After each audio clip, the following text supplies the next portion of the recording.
Jest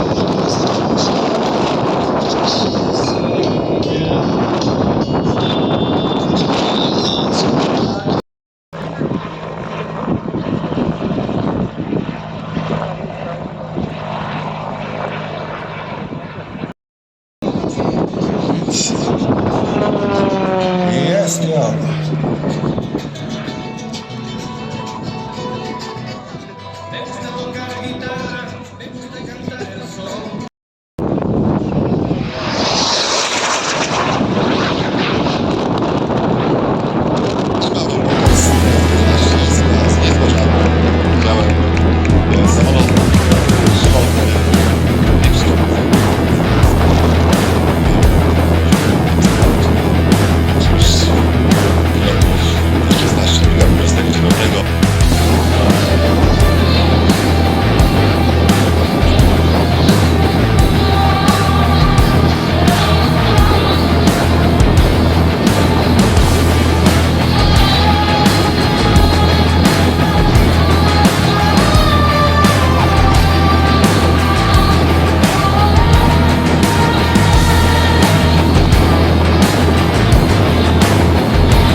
Z naprzeciwka nadlatuje formacja 4 orlików.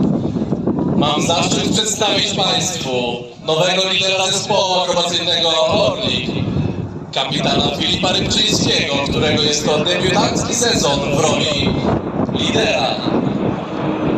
W samolocie numer 2 i 3 lecą kapitanowie.